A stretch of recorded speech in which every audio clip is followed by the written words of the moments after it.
gun! All you have to do is take a good look at her broken wrist, and it should become pretty clear.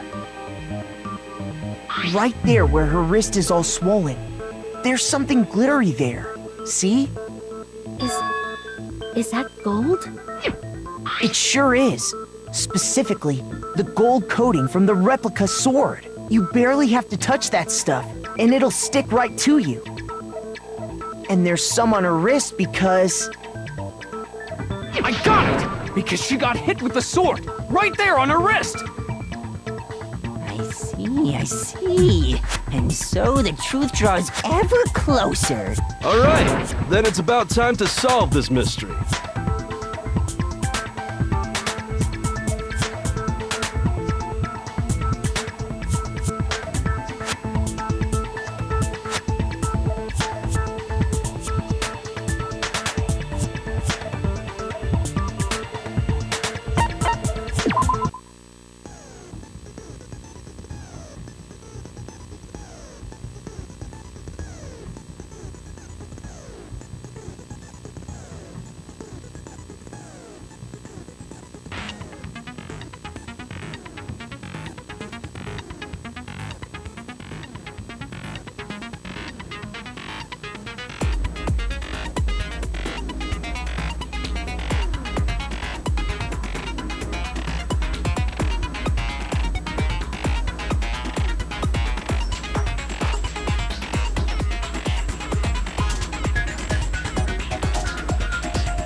When the fighting broke out, the culprit grabbed the sword, and that's when the first blow was dealt.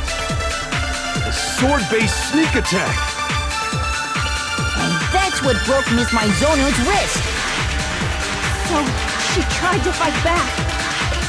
She grabbed the kitchen knife she had hidden in her leg. But then the culprit took that from her too. And they killed her with it. And that's exactly what happened.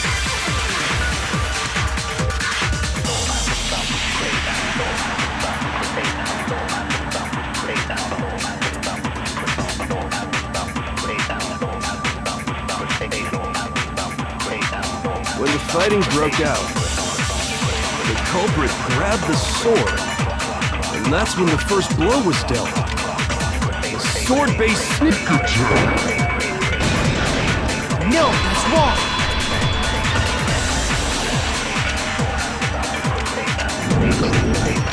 Actually, no. I don't think the fight started with the sword. Why not? Because the sword's sheath had been scratched. See? There's a gash in it. Like someone cut into it with something sharp. Something sharp? You mean like the kitchen knife? That was the only sharp thing found at the scene. Stop jumping ahead! Slow down and explain it so I get what the hell's going on. If the sword was used first, there wouldn't be any explanation for the scratch on the sheath. If you are going to attack with the sword, you'd take it out of the sheath first, right? That's true. With the sheath on, it'd be heavy and bulky and useless as shit. Okay, so how did the sheath get damaged? If they got attacked with the kitchen knife, maybe they grabbed the sword as a defensive impulse. In that situation, there wouldn't be any time to actually unsheath the sword. So you're saying the sword was initially used to defend against an attack from the knife? Which means whoever had the kitchen knife was the one who attacked first. I think I get it! So here's how it all played out. The culprit came in, found the kitchen knife hidden there somewhere. Then they took the knife and attacked Sayaka before she knew what was happening. So she grabbed the sword to defend herself, but then the culprit took that from her too. Then, after they broke her wrist with the sword, they took the knife and finished it. Sorry, but I don't think Sayaka used the sword to defend herself. What? How the hell can you not think that? Because she never held the sword at all. There's a certain part of her body that makes this clear.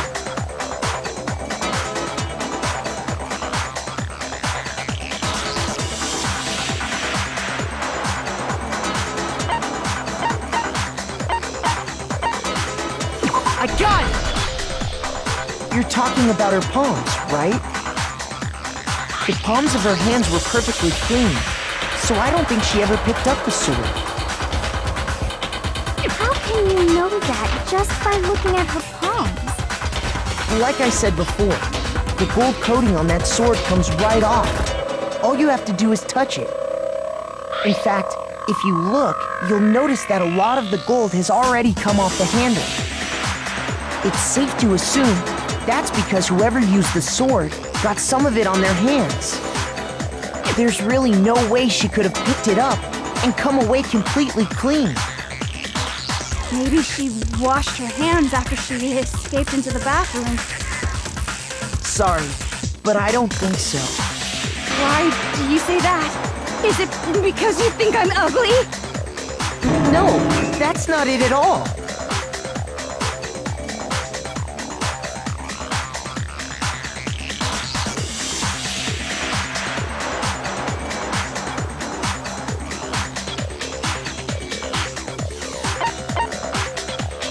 I got it! According to the Monokuma file, Sayaka's time of death was around 1:30 a.m. In other words, at nighttime.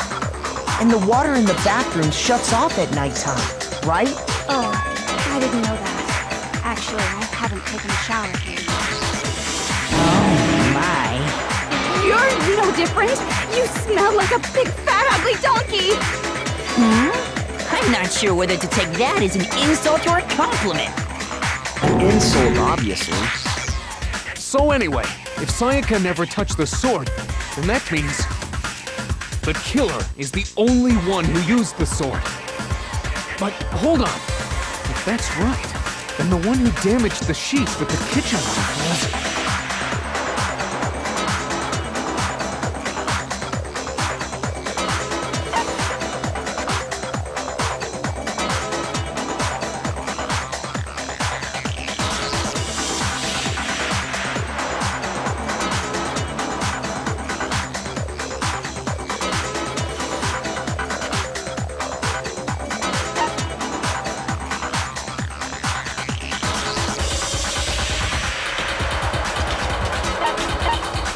I got it! Sayaka? She had the kitchen knife? But we already said that the attack started with... The person with the knife attacked first, and the sword was used as an impromptu defense. Then the one who attacked first was... Sayaka? Now do you understand? She wasn't a blameless victim in this. No, far from it. It's almost as if she'd been planning to commit a murder of her own. She took the knife from the kitchen, then invited the culprit to the room she was staying in.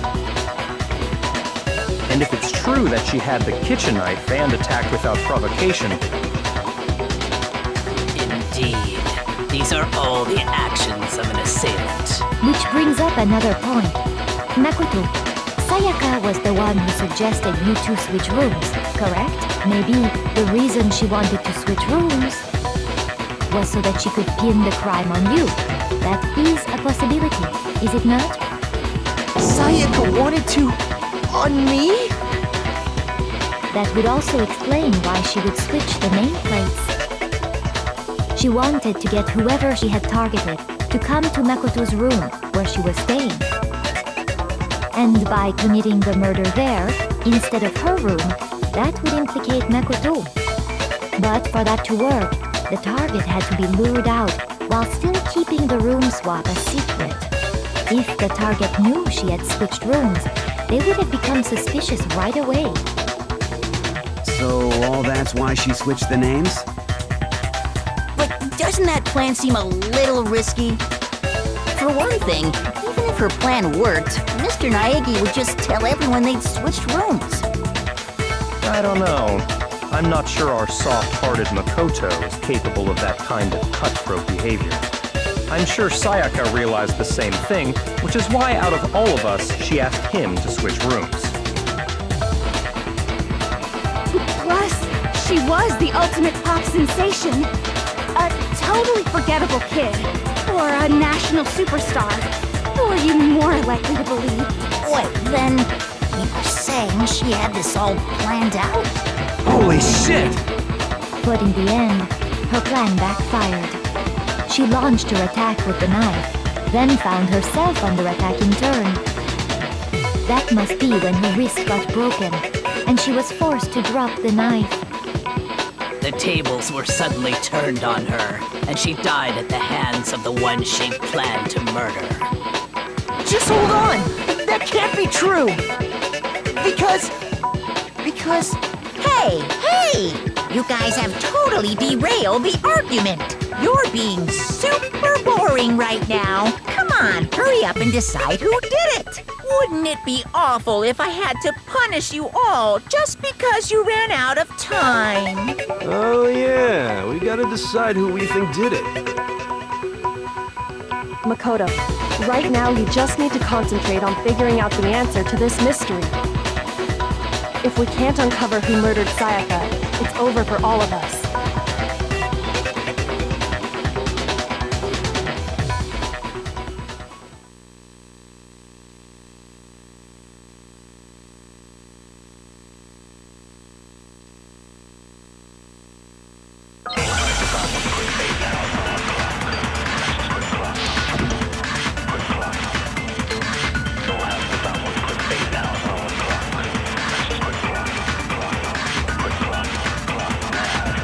it's easy just to say, hey, decide who did it. But there just aren't any more clues, right? Very well. Then let's review all the clues we found up to this point one more time. Do we really have time for all that? Die! If we don't do something, we're all gonna die!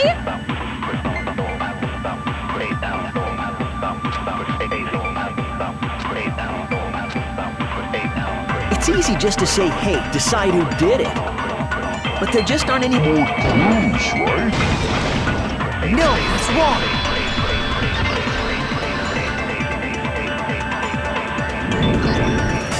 There still might be one clue left. Sayaka's dying message. Dining? Wait, what did you say? The dying message. She wrote something on the wall behind her, remember? 11037. Written in her own blood. There must be a clue about the killer hidden in there. Well, before we get too far into that, I need to ask, can we really be sure that Sayaka is the one who wrote it?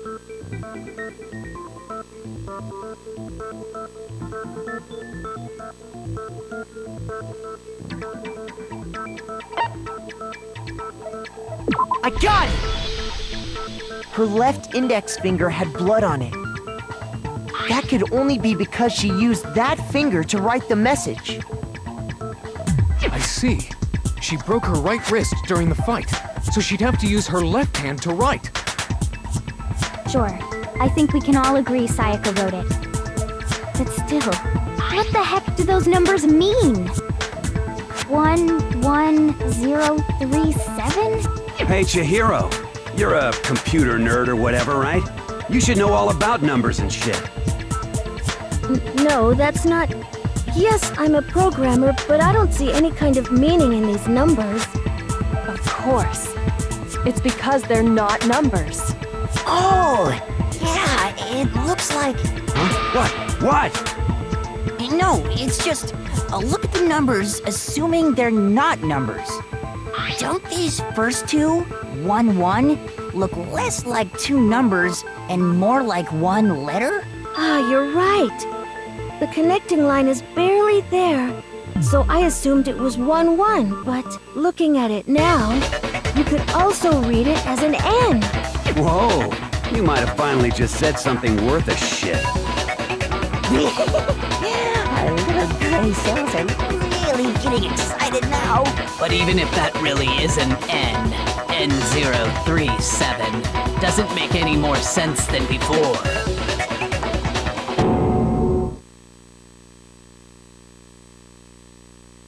Rotate the image 180 degrees.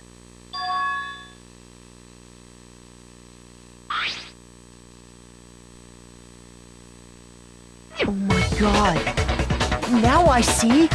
She wrote down the killer's name. Huh? You just shot past the clue part and right onto who did it. So, whose name did she write?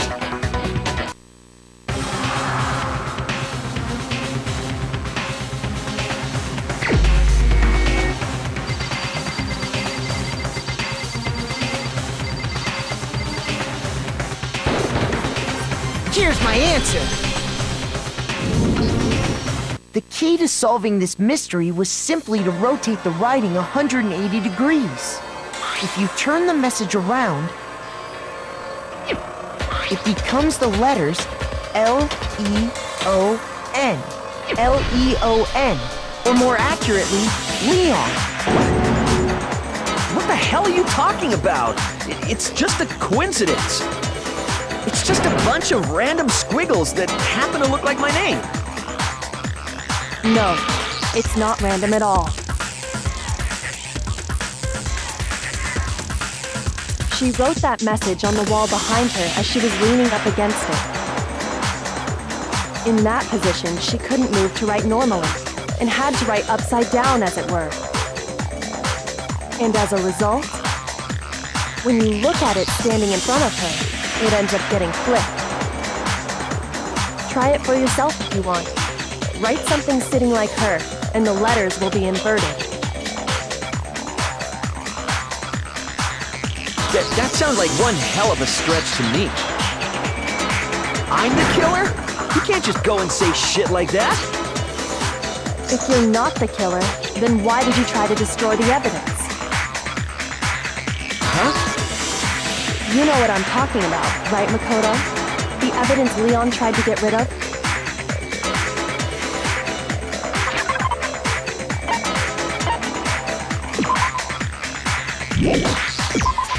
I got it! You mean the burnt shirt piece I found laying on the ground by the incinerator, right? As the killer stabbed Sayaka, they must have gotten some of her blood on that.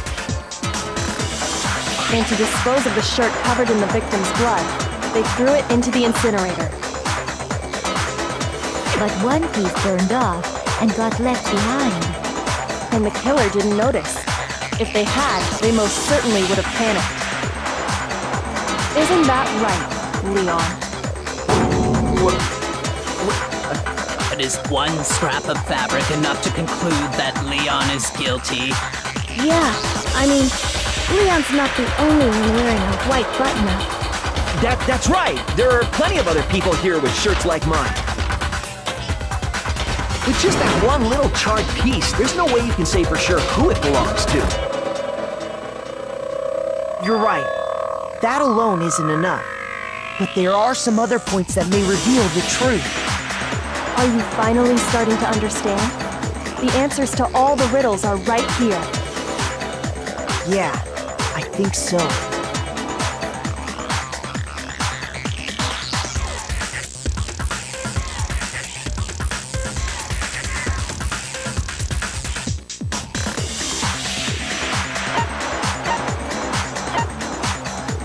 I got it! If we look closely at how the shirt was disposed of, we should be able to figure out who the killer is. Oh yeah, that's a good point. I think I know what you're gonna say. You can't reach the incinerator without opening the gate in front of the trash room, right? And obviously, you wouldn't be able to hit the switch to turn it on either. You need the key to get in, and the one with the key was the person on cleaning duty. So the killer had to be whoever was in charge of taking care of the trash, right? Interesting.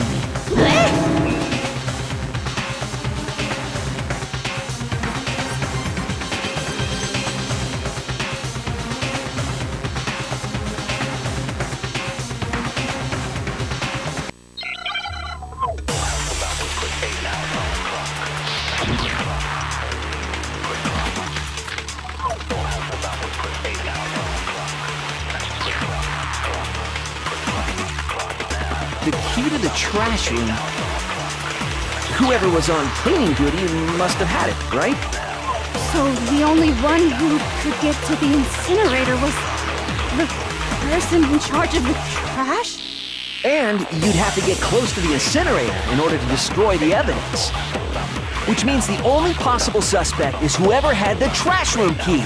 Okay, so the person who would have had the trash room key was...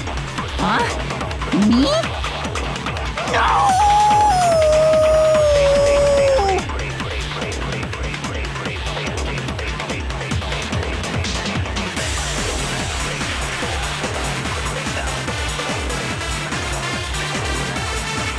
The key to the trash room, whoever was on cleaning duty must have... So the only one who the person who... And you'd have to get close to the incinerator in order to destroy the evidence. Shoot! The key to the trash room. Whoever was on cleaning duty must have had it, right? So the only one who the person who touched And you'd have to get close to the incinerator in order to destroy the evidence. No, that's wrong.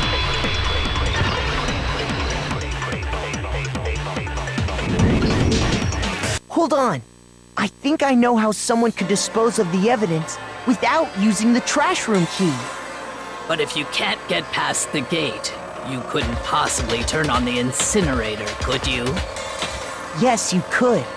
If you used this. What is it, some kind of glass ball? It's busted to hell.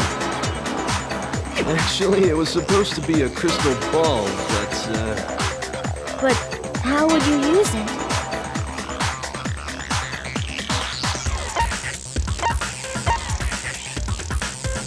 I got it! The killer simply took aim at the incinerator switch and threw the ball through a gap in the gate. All they had to do was hit that switch, and the incinerator would come to life.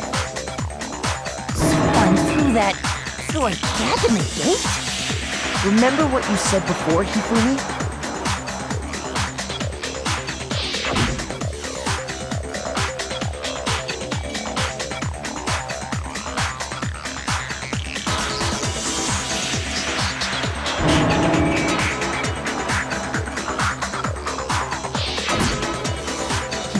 Had the key, so the only way the incinerator could have been turned on without his knowledge was because the killer was able to hit the switch without opening the gate.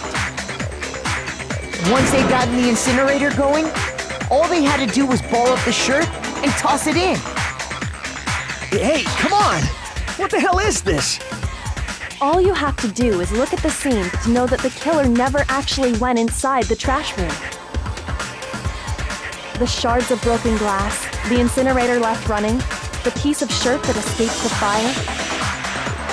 If the killer had been on cleaning duty, the evidence would have been taken care of much more thoroughly. Wait, no, just hold on. But the distance from the gate to the incinerator has to be at least 30 feet, right? The pinpoint accuracy you'd need to throw a glass ball that far and hit something that small. Could someone really do that? That's right! There's no way! It'd be impossible! Difficult, absolutely. Impossible? I don't think so. Because the killer is... I got it! Because the killer is the ultimate baseball star. Isn't that right, Leon? Do you have any idea how stupid you sound right now? A target 30 feet away would surely be little challenge for the ultimate baseball star. You can't be serious. I'm not the killer! These goddamn shipper brains have got it all wrong, I'm telling you! You still won't admit it? Okay then. Makoto, go ahead and review the incident one more time to make his crime perfectly clear. And with that, we can end this. Listen to me! What the hell do you mean, end this? Say what you want, Leon, but all the questions have been answered, and the truth has been revealed. Now here's what happened.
killer is you! I think I'd better take one more look back at the case from the beginning.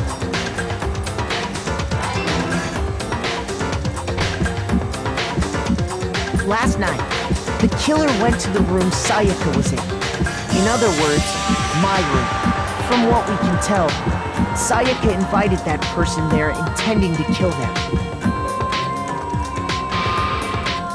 She attacked them with the knife she'd taken from the kitchen earlier.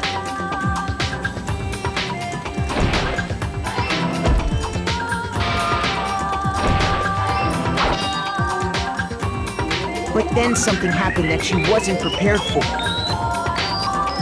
They grabbed the fake sword I put in my room and fought back.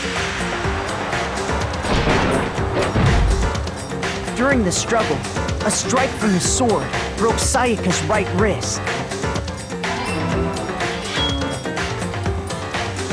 And that's when she lost her grip on the kitchen knife. Finding herself cornered, Sayaka panicked and ran into the bathroom. The killer went after her, but couldn't get the bathroom door open. What they didn't know was that my bathroom door got stuck easily, and there was a trick to opening it. Sayaka knew about that because I told her, but of course the killer had no way of knowing.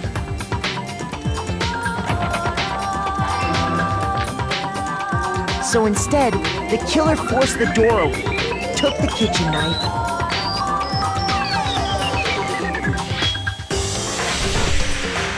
and stabbed Sayaka.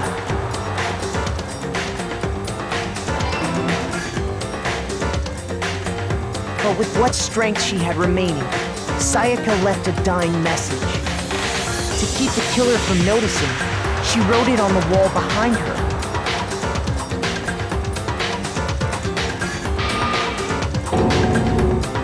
And with that, all her strength was gone. With Sayaka dead, the killer quickly began destroying the evidence. First, they took off their shirt, which was covered in their victim's blood.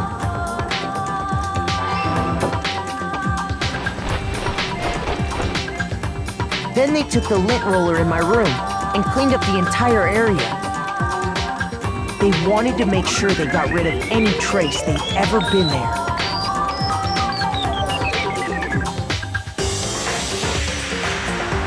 Afterwards, the killer headed to the trash room to destroy their bloody shirt. They tried to burn the shirt using the incinerator there.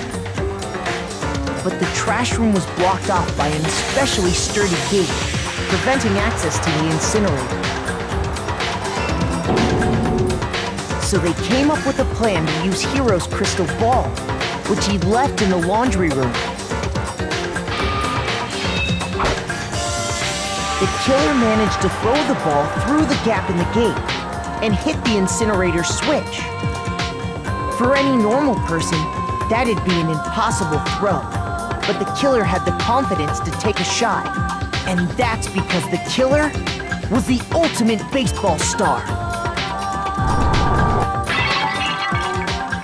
The crystal ball, thrown with absolute precision, hit the switch on the incinerator, which then quickly roared to life.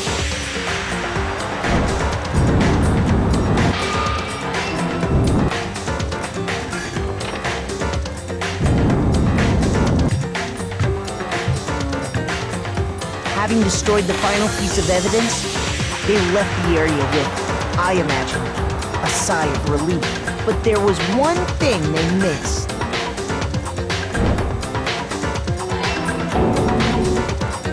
Part of the shirt they'd thrown into the fire burnt away and fell out of the incinerator.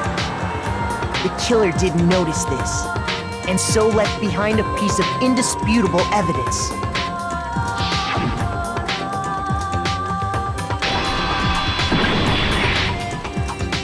Isn't that right, Leon?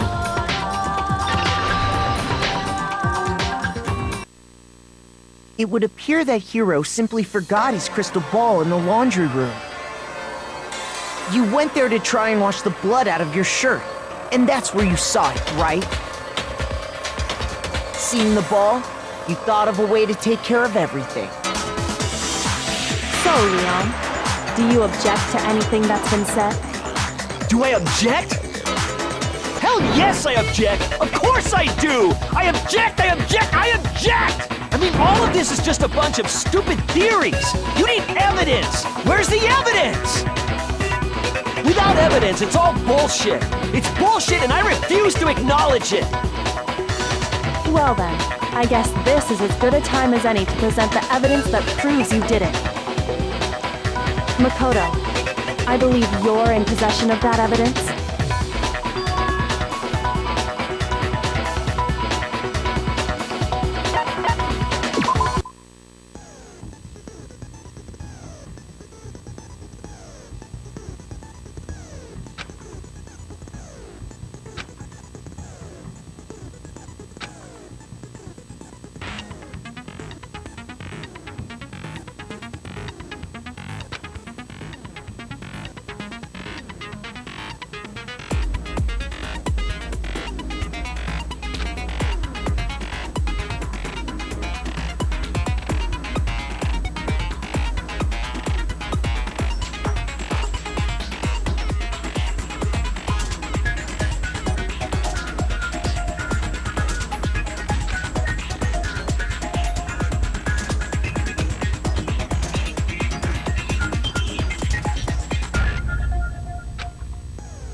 When the killer broke the bathroom doorknob, they didn't use anything from your room to do it. So what did the killer use?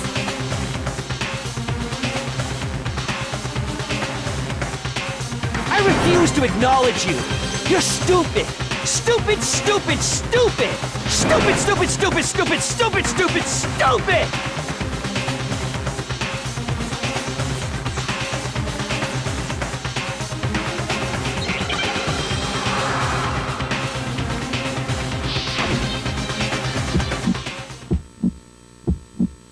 Where's your proof? You kidding me? Not a chance! It wasn't me! Stupid! You lied! Shut up! You kidding me? Not a chance! You lied! Where's your proof? You kidding me? Not a chance! It wasn't me! Stupid! You lied! Shut up! You kidding me? Not a chance! Where's your proof? This should prove it.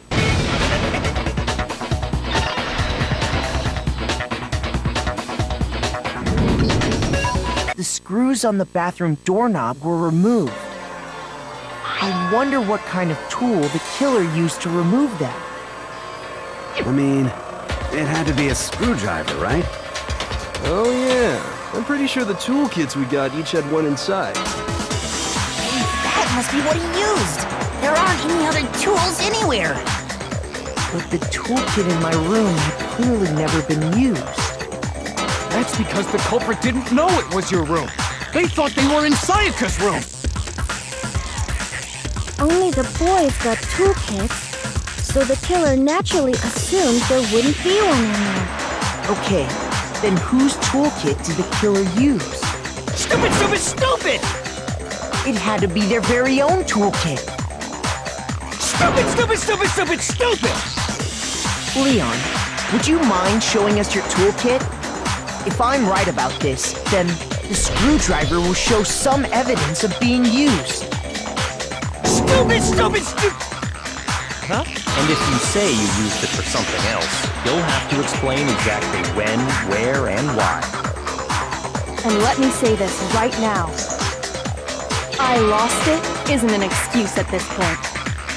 Stupid. Stupid.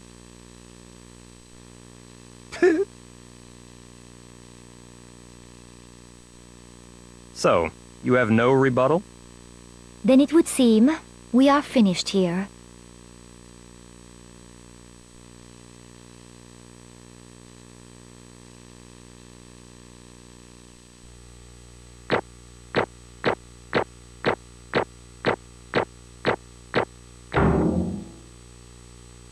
You